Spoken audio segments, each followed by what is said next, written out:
নমস্কার শ্রোতা বন্ধুরা, আমি আপনাদের প্রিয় গল্পকার।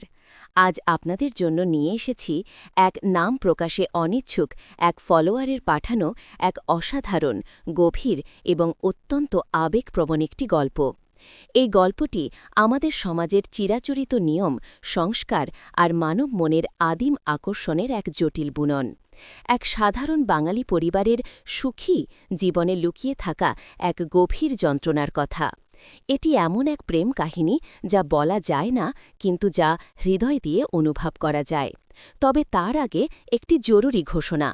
গল্পের কোনো এক ফাঁকে আমি আমার ব্যক্তিগত IMO নাম্বারটি দেব। যারা ওই নাম্বারটি পেতে চান তাদের পুরো গল্পটি খুব মনোযোগ দিয়ে শুনতে হবে। এটা কিন্তু কোনো সাধারণ গল্প নয়, এটি এক নিদারুণ সত্যের প্রতিচ্ছবি। গল্পের শুরুটা ধরা যাক প্রায় বছর ৫ আগের কথা। উত্তর কলকাতার এক বনেদি পাড়ায় শতাব্দী প্রাচীন এক দালানে বাস করত মিত্র পরিবার। বাড়ির কর্তা শ্রীমান অরিন্দম মিত্র, একজন প্রতিষ্ঠিত ব্যবসায়ী, মধ্যবয়স্ক, কিন্তু এখনও চেহারায় আভিজাত্য এবং বুদ্ধিমত্তার ছাপ স্পষ্ট। তার স্ত্রী অনুসুয়া, বয়স ৪০-এর কাছাকাছি, সুন্দরী, সৌম্য এবং অত্যন্ত সুগৃহিণী। তাদের এক কন্যা রিয়া সদ্য কলেজ স্ট্রিটে পড়েছে। এক কথায়, বাইরে থেকে দেখলে যা যা দেখা যায়, মিত্র পরিবার ছিল তার সবটুকুই। কিন্তু মনের গভীরে, মানুষের অতল গভীরে কত অজানা স্রোত বয়ে চলে, যা সাধারণ চোখে দেখা যায় না। অনুসুয়ার জীবনেও ছিল এক গভীর শূন্যতা। অরিন্দমের ব্যবসা, তার সামাজিক ব্যস্ততা, রিয়ার নিজস্ব জগৎ, সব মিলিয়ে অনুসুয়া যেন এক কোণে নিঃসঙ্গ হয়ে পড়েছিলেন।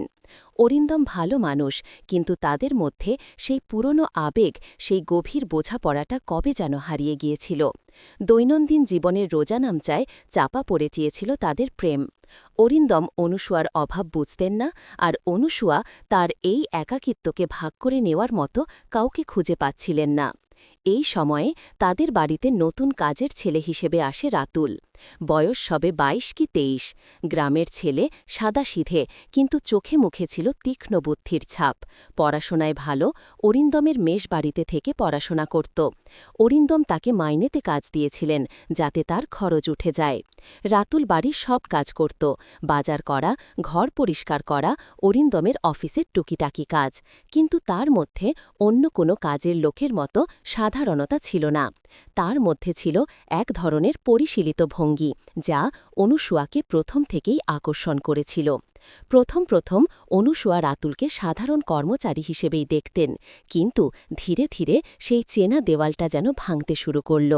অনুসুয়ার মনে যে একাকিত্ব জমেছিল, রাতুল যেন অজান্তেই সেই শূন্যস্থান পূরণের চেষ্টা করছিল। মাঝে মাঝে বারান্দায় দাঁড়িয়ে রাতের তারা দেখতেন অনুসুয়া। রাতুল কাজ শেষে এসে দাঁড়াত পাশে, হয়তো কিছু বলত না, শুধু নিঃশব্দে পাশে থাকত। অনুসুয়ার মনে হতো এই প্রথম কেউ তার এই নিঃশব্দ যন্ত্রণার সঙ্গী হল। একদিন বিকেলে অনুসুয়া ঘরে বসে পুরনো কিছু অ্যালবাম দেখছিলেন। হঠাৎ তার চোখে পড়ল অরিন্দমের এক পুরনো ছবি। তারুণ্যে অরিন্দম কত প্রাণবন্ত ছিলেন, সেই প্রাণবন্ততা কোথায় হারিয়ে গেল? তার মনে হল এক সুদূর অতীতে তিনি যেন এই অরিন্দমকেই ভালোবেসেছিলেন। এই ভাবতে ভাবতেই তার চোখ জলে ভরে উঠল। ঠিক সেই মুহূর্তে রাতুল চা নিয়ে ঘরে ঢুকল। অনুসুয়ার ভেজা চোখ দেখে সে থমকে গেল। বৌদি, কাঁদছেন কেন? রাতুলের গলায় ছিল গভীর উদ্বেগ। এই প্রথম অনুসুয়া রাতুলের সামনে নিজের দুর্বলতা প্রকাশ করলেন। অরিন্দমের সঙ্গে তার দূরত্ব, তার একাকিত্ব সব বলে ফেললেন। রাতুল অবাক হয়ে শুনল। এই সামান্য কাজের ছেলেটির সামনে নিজের মনের সব কথা বলতে পেরে অনুসুয়ার মনে হল এক বিশাল ভার হালকা হয়ে গেল। রাতুল কিছু বলল না, শুধু অনুসুয়ার হাতটা আলতো করে ধরল। সেই স্পর্শে ছিল এক অদ্ভুত সান্ত্বনা, এক নিদারুণ আশ্রয়। তারপর থেকে তাদের মধ্যেকার সম্পর্কটা অন্য মাত্রা পেল। অনুসুয়া রাতুলের কাছে নিজের সব দুঃখ, সব না বলা কথা বলতে শুরু করলেন। রাতুলও তার গ্রামের গল্প, তার স্বপ্ন, তার পড়াশোনার কথা বলত। এই দুই ভিন্ন বয়সের, ভিন্ন সামাজিক অবস্থানের মানুষের মধ্যে এক অলিখিত অথচ গভীর এক বন্ধন তৈরি হল। অনুসুয়া যেন রাতুলের মধ্যে তার হারানো যৌবন, হারানো আনন্দ খুঁজে পেলেন। আর রাতুল অনুসূয়ার মধ্যে খুঁজে পেল এক মাতৃসুলভ স্নেহ, এক আশ্রয়। কিন্তু এই স্নেহের আড়ালে, এই আশ্রয়ের গভীরে অন্য কিছুও কি লুকিয়েছিল? একদিন সন্ধ্যায় অরিন্দন অফিসের কাজে বাইরে গিয়েছিলেন, রিয়া বান্ধবীর বাড়িতে। বাড়িতে অনুসূয়া আর রাতুল। অনুসূয়া রান্নাঘরে কাজ করছিলেন, রাতুল ঘরের কাজ সেরে এসে বসল বারান্দায়। হঠাৎ অনুসূয়ার হাত থেকে একটি কাঁচের গ্লাস পড়ে ভেঙে গেল। কাঁচের টুকরোগুলো ছিটকে এসে অনুসূয়ার হাতে লাগল, রক্ত বেরোতে লাগল। বৌদি, রাতুল ছুটে এসে অনুসূয়ার হাত ধরল, রক্তমাখা কাঁচের টুকরোগুলো সরিয়ে দিতে গেল। সেই মুহূর্তে তাদের চোখাচোখি হল। সেই দৃষ্টিতে ছিল কত না বলা কথা, কত না তীব্র আকর্ষণ। অনুসূয়ার মনে হল এই রাতুল শুধু তার আশ্রয় নয়, তার এক গভীর আকাঙ্ক্ষারও প্রতিচ্ছবি। রাতুলের চোখেও সেই একই আগুন। রাতুল অনুসূয়ার হাত থেকে রক্ত মুছিয়ে দিল। তার স্পর্শে ছিল এক অদ্ভুত উষ্ণতা। অনুসূয়ার মনে হল তিনি যেন এক অচেনা জগতে পৌঁছে গেছেন। রাতুলের দিকে তিনি মন্ত্রমুগ্ধের মতো তাকিয়ে রইলেন। রাতুলও নিজের আবেগ ধরে রাখতে পারল না। ধীরে ধীরে সে অনুসূয়ার দিকে এগিয়ে এল। তাদের নিঃশ্বাস ভারী হয়ে উঠল। ঘরের নিস্তব্ধতা ভেঙে কেবল শোনা যাচ্ছিল তাদের হৃৎস্পন্দন। অনুসূয়ার মনে ভয়, উত্তেজনা আর এক অজানা আনন্দ একসাথে মিলেমিশে একাকার। তিনি জানেন এটা ভুল, এটা পাপ, সমাজের চোখে এটা অন্যায়। কিন্তু মনের গভীরে যে তীব্র আকর্ষণ, যে নিষিদ্ধ আকাঙ্ক্ষা, তা সব নিয়ম সংস্কারকে ভেঙে চুরমার করে দিতে চাইছে। রাতুলের চোখের দিকে তাকিয়ে তিনি বুঝতে পারলেন এই মুহূর্তে তারা দুজনেই অপেক্ষা করছিল। রাতুল অনুসূয়ার মুখের দিকে তাকাল। তার কপালে জমে থাকা বিন্দু বিন্দু ঘাম, তার ঠোঁটের কোণে হালকা কাঁপন, সবই রাতুলকে আরও বেশি করে আকর্ষণ করছিল। অনুসূয়ার চোখের জল মিশে যাচ্ছিল ভয়ের সাথে, উত্তেজনার সাথে। রাতুল তার হাত অনুসূয়ার মুখের ওপর রাখল। অনুসূয়ার গায়ের লোম দাঁড়িয়ে গেল। এই স্পর্শে ছিল এক আদিম বন্য আকর্ষণ। বৌদি, রাতুলের গলা ভারী হয়ে আসল। আমি? কথাটা শেষ হল না, কারণ তার আগেই অনুসূয়ার ঠোঁট চেপে ধরল রাতুল। প্রথম স্পর্শে ছিল দ্বিধা, কিন্তু পর মুহূর্তেই তা মিশে গেল এক তীব্র বাঁধ ভাঙা আবেগে। অনুসূয়া তার সব বাধা, সব ভয় ভুলে রাতুলের আলিঙ্গনে নিজেকে সঁপে দিলেন। তাদের ঠোঁট একে অপরের সাথে মিশে গেল, যেন বহুদিন ধরে তারা এই মুহূর্তটারই অপেক্ষা করছিল। রাতুলের বাহু অনুসূয়ার কোমর জড়িয়ে ধরল, অনুসূয়ার রাতুলের গলা জড়িয়ে ধরল। তাদের শরীর একে অপরের প্রতি চুম্বকের মতো আকর্ষিত হতে লাগল। তাদের এই নিষিদ্ধ মিলনের সময় তাদের মনে একটাই চিন্তা ছিল, ধরা পড়া যাবে না। এই গোপন সম্পর্ক, এই নিষিদ্ধ প্রেম, এই উত্তেজনাই তাদের আরও বেশি করে একে অপরের কাছে টেনে আনছিল। তারা জানত এই সম্পর্ক সমাজের চোখে অপরাধ, কিন্তু এই মুহূর্তে তাদের কাছে এই অপরাধী ছিল একমাত্র সত্যি।